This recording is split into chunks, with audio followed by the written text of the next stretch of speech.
Aksi unjuk rasa menolak kenaikan harga BBM pecah di berbagai daerah, bahkan di kawasan Patung Kuda terjadi kericuhan. Polisi mengadang mahasiswa saat berusaha mendekat ke Istana Negara, memicu terjadinya aksi saling dorong. Dalam aksinya, mahasiswa yang tergabung dari elemen mahasiswa Indonesia ini mendesak Presiden Joko Widodo segera mengembalikan harga BBM bersubsidi seperti semula. Unjuk rasa menolak kenaikan harga BBM sejak 3 September lalu juga pecah di berbagai daerah. Dalam aksi demo, massa juga kerap menyindir Ketua DPR Puan Maharani yang dulu menangis saat BBM dinaikkan. Kenaikan harga BBM yang kerap ditentang masyarakat selalu terjadi sejak Orde Baru. Kecuali masa Presiden Habibie yang berlangsung singkat, tidak terjadi kenaikan BBM. Yang belakangan juga menjadi ramai di masyarakat kita, gejolak kaitannya dengan kenaikan harga BBM nih Mbak Puan. Dan kemudian juga masyarakat seakan masih bukan tidak percaya, tapi tidak menginginkan sebenarnya adanya kenaikan harga BBM, tapi terpaksa menurut pemerintah. Dari DPR sendiri melihatnya seperti apa? Ya, hal ini sebenarnya sudah dibicarakan juga melalui DPR. Namun kan kemudian pertanyaannya, kok DPR setuju, gitu kan? Betul. Kita sudah melakukan komunikasi, kemudian DPR juga meminta kepada pemerintah sebelum kemudian menaikkan BBM tersebut mensosialisasikan ke masyarakat. Namun memang situasi global saat ini dengan kenaikan harga minyak di seluruh dunia membuat kita tidak bisa kemudian menahan laju dari kenaikan BBM yang ada di Indonesia. Saya lupa angka-angkanya, nanti karena detailnya saya nggak bawa catatannya, namun kalau kita lihat harga BBM di seluruh dunia itu sekarang sudah lebih mahal jauh dibandingkan dengan Indonesia. Dan menurut saya di Indonesia ini masih cukup relatif lebih murah dibandingkan negara-negara lain. Bahkan kalau kita lihat di Singapura dan di Malaysia saja, kita itu masih cukup relatif, bukannya murah, relatif lah, karena angka itu relatif cukup murah dibandingkan negara lain. Saya memahami bahwa dengan situasi global yang seperti itu tidak memungkinkan pemerintah tidak kemudian menaikkan BBM. Oke, artinya itu juga yang mungkin membuat Mbak Puan dan teman-teman di partai juga merasa legowo ya.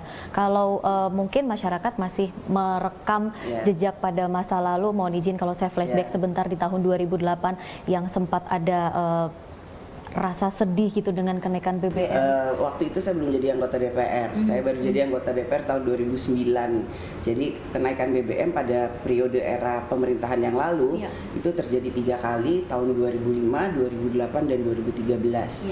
Mungkin pada saat itu saya 2013 kebetulan menjadi ketua fraksi dan kemudian PDI Perjuangan pada saat itu menjadi satu-satunya partai yang kemudian menyatakan ketidaksetujuannya akan kenaikan BBM pada saat itu. Karena menurut perhitungan dari PDI Perjuangan pada saat itu, kami mempunyai perhitungannya bahwa karena itu bukan hanya akibat situasi global yang kemudian menyebabkan seluruh dunia harga minyaknya naik, namun saat itu kami punya perhitungan bahwa seharusnya pemerintah pada saat itu bisa menangani dengan tidak menaikkan BBM.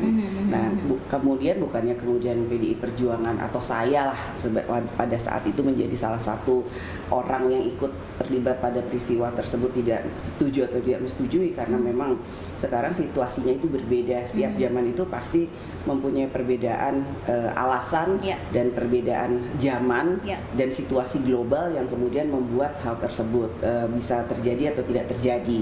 Jadi kalau sekarang kemudian kami PDI Perjuangan atau DPR menyetujui, ya karena situasi globalnya yang tidak memungkinkan pemerintah untuk tidak menaikkan BBM. Oke, mungkin itu yang harus digarisbawahi ya. Kondisi yang berbeda, situasi yang berbeda, dan juga zaman yang berbeda gitu. Mungkin itu juga bisa memberikan penjelasan kepada warganet yang mungkin sampai dengan saat ini juga masih terus bergejolak begitu ya, mengikuti dengan gejolak yang ada di masyarakat. Namun tentu saja apa yang menjadi aspirasi dari masyarakat, tentu saja kami akan terima. Dan tentu saja DPR dan PDI Perjuangan akan terus menyuarakan hal ini kepada pemerintah, bahwa ya terus sosialisasikan alasan-alasannya dan kemudian berikan hal-hal yang bermanfaat, program-program bermanfaat yang memang bisa membantu masyarakat dalam menangani permasalahan terkait dengan kenaikan BBM. Adakah ruang bagi masyarakat untuk bisa menyampaikan langsung kepada DPR? Karena selama ini kalau kita lihat mereka hanya berkesempatan di luar nih, di luar gedung DPR gitu. Adakah mungkin kesempatan yang dibuka oleh